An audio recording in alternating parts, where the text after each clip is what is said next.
देखिए हमारे लोगों को तो फर्क नहीं पड़ेगा, कभी ना कभी जो बाहर से लोग देखने आ रहे हैं उन पर जो एक स्मृति लेकर जाएंगे वापस, वो देखेंगे कि यार उन लोगों में ना एक सेंस नहीं है। यदि वो देवता के बारे में कई प्रश्न उनके मन में उठेंगे कि क्या इस प्रकार की हरकतें किसी देव शक्ति के साथ ठीक है, परंतु अब लोग नहीं मानते।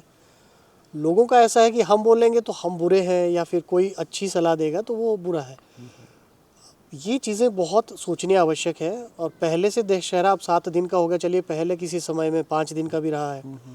और दशहरे में एक बहुत महत्वपूर्ण चीज़ है जो मैं शायद इस माध्यम से, पूर्णमासी का बहुत महत्व था, अब वो थोड़ा कम हो गया, डाइल्यूट हो गई वो चीज़, उसका महत्व है।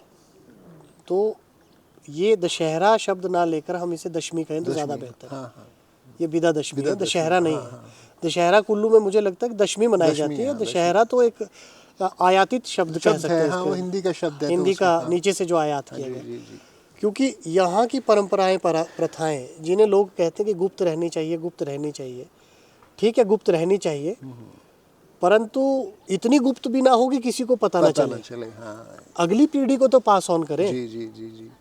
आप ये तो बताएं कि दशहरे में अगर ये प्रथा होती है, दशहरे में हॉर्न नृत्य होता है तो क्यों होता है, चंद्रौली होती है क्यों होती है, उसका लिंक कहाँ पर जुड़ता है, या जमलू जी का जो स्थान है पार प्रदर्शनी मैदान में पीज वाले जमलू जी बैठते हैं, उसका जब चक्र मारा था देवता ने कि कब वहाँ पर और कौन गूर बैठता था, उसकी भी चर्चा हो कि ऊपर से कोई गूर आकर वहाँ बैठता था, वहाँ पर बाकायदा पूछ होती थी। अच्छा, उसका भी जिक्र हो तो नई पीढ़ी को कम से कम वो तो बताइए। आपने अगर सोने के मोहरे लगा भी लिए तो ये तो बताइए कि पुराना मोहरा क्या था। उस मोहरे को डिस्ट्रॉय कर दिया गया तो उसमें टांकरी में किस राजा ने दिया था, किस कालखंड में बना है। रथों का तो प्रचलन बहुत नया है, पुराना तो है नहीं। सबसे पहले क्या आया, सबसे पहले आई एक पिंडी। पिंडी के बाद प्रथा शुरू हुई छड़ी की, लोगों ने ले जाना शुरू किया। छड़ी के बाद प्रथा आई करडू, करडू के बाद आया रथ। तो हम 4th उसमें है अभी रथों में, जो ये रथ वाली प्रथा है, तो ये चौथा परिवर्तन है हमारा। मूल चीज जो है वो है पिंडी, जिसे सब लोग हर पिंडी को शिवलिंग बना देते हैं, ऐसा नहीं है।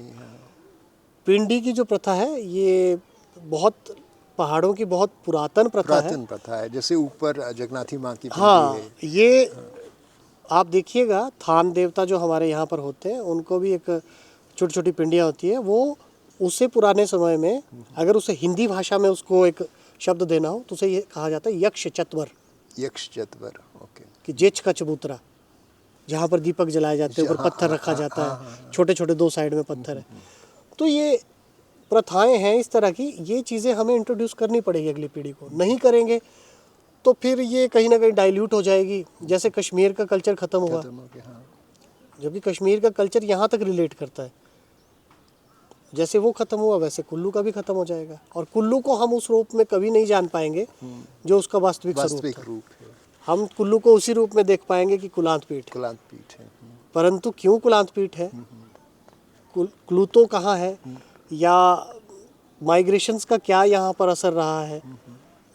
चारों तरफ दर्रों से घिरा हुआ एक जगह है, घाटी जो एक बहुत बड़ी छावनी रही है किसी समय, उसके बारे में लोग सिर्फ इसलिए बात करते हैं कि यहाँ पर एक कल्चरल एस्पेक्ट है, पर उसे समझ नहीं पा रहे हैं। उसको एक पैन इंडिक एस्पेक्ट बना के रख दिया जहाँ पर पांडव है, और जबकि यहाँ पर पांडव कभी आए नहीं, बस वो बना कर रख दिया। तो ये समझने की आवश्यकता है सर, बहुत कुछ अभी जानने की आवश्यकता है, बहुत लोगों से चर्चा करने की आवश्यकता है, और यहाँ पर शोध करने की भी आवश्यकता है। यतिन पंडित जी देवभूमि कुल्लू के बारे में, देव परंपरा के बारे में, देव संस्कृति के बारे में और यहाँ के दशहरा के बारे में बहुत महत्वपूर्ण जानकारी देने के लिए आपका बहुत बहुत शुक्रिया सर। आपने समय दिया, और इसको हम जारी रखेंगे किन्हीं दूसरे विषयों पे।